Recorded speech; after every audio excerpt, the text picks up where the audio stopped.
Assalamualaikum warahmatullahi wabarakatuh. Hari ini kita akan membahas tentang tantangan guru di era kurikulum merdeka. Kurikulum merdeka yang diluncurkan oleh Menteri Nadiem beberapa waktu lalu membawa banyak perubahan di tubuh pendidikan di Indonesia. Guru sebagai salah satu stakeholder dari pendidikan di Indonesia perlu menyesuaikan diri terhadap sistem belajar tersebut. Nah, pertanyaannya adalah, mengapa Merdeka Belajar? Nah, Merdeka Belajar adalah sistem AMO yang menitikberatkan pada potensi dan bakat peserta didik karena mereka memiliki potensinya masing-masing. Seperti kata Ki Hajar Dewantara, kemerdekaan hendaklah dikenakan terhadap caranya anak-anak berpikir, yaitu jangan selalu dipelopori atau disuruh mengakui buah pikiran orang lain, akan tetapi biasakanlah anak-anak mencari sendiri segala pengetahuan dengan menggunakan pikirannya sendiri. Merdeka Belajar mempunyai konsep yaitu orang yang mengatur sendiri tujuan, cara dan penilaian belajarnya. Kita biasa menyebutnya dengan self-regular learning. Merdeka Belajar mempunyai konsep yaitu orang yang mengatur sendiri tujuan, cara dan penilaian.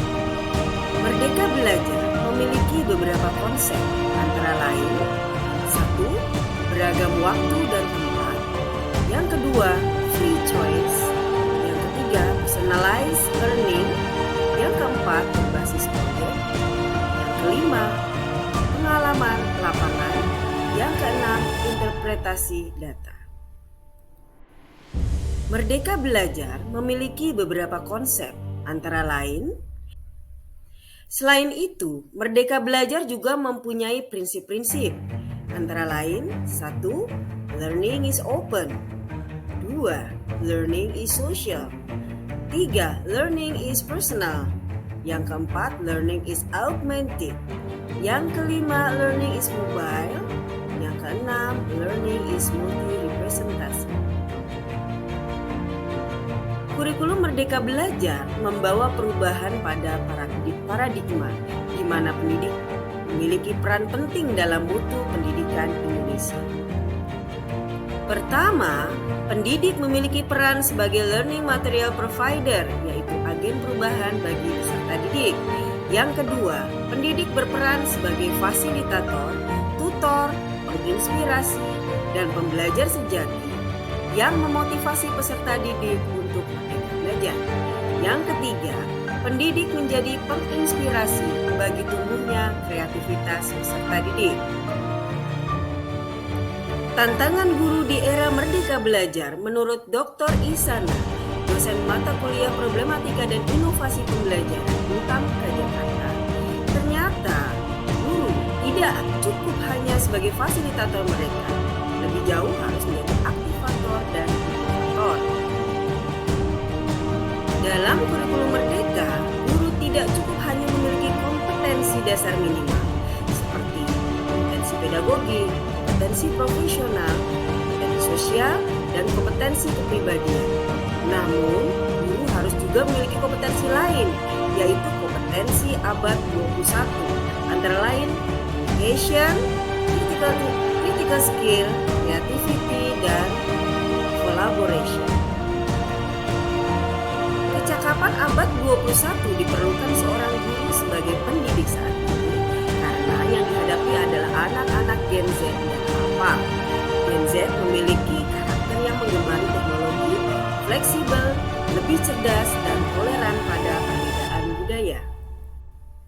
Dilansir dari Children's Bureau, anak generasi Alpha menggunakan teknologi di segala aspek dalam hidupnya, seperti di rumah dan di sekolah. Orang tua milenial terbiasa memperkenalkan anak generasi Alpha pada media sosial dan smartphone, bahkan sebelum mereka bisa berbicara. Mengupdate semua kompetensi guru menjadi kompetensi guru abad 21 menjadi sebuah keniscayaan. Guru perlu memahami kompetensi pedagogik guru abad 21 karena sesuai dengan kemajuan zaman. Di era yang serba online dan digital, pendidikan haruslah segera bertransformasi atau berubah ke arah yang lebih maju agar tidak tertinggal dengan negara lain. Pendidikan memegang peranan yang sangat penting dalam suatu negara. Guru yang profesional akan mampu membawa pendidikan ke arah yang lebih baik. Dalam peraturan pemerintah tentang kompetensi guru, Undang-Undang Nomor 14 Tahun 2005 tentang guru dan dosen, Pasal 2 ayat 1 disebutkan bahwa guru mempunyai kedudukan sebagai tenaga profesional pada jenjang pendidikan dasar, pendidikan menengah, dan pendidikan anak usia dini pada jalur pendidikan formal yang diangkat sesuai dengan peraturan perundang-undangan. Oleh sebab itu, setiap pendidik harus memiliki kecakapan dalam soft skill dan hard skill sebagai public speaking, ice breaking, storytelling, parenting, pengelolaan kelas, kreatif, dan cerdas mengelola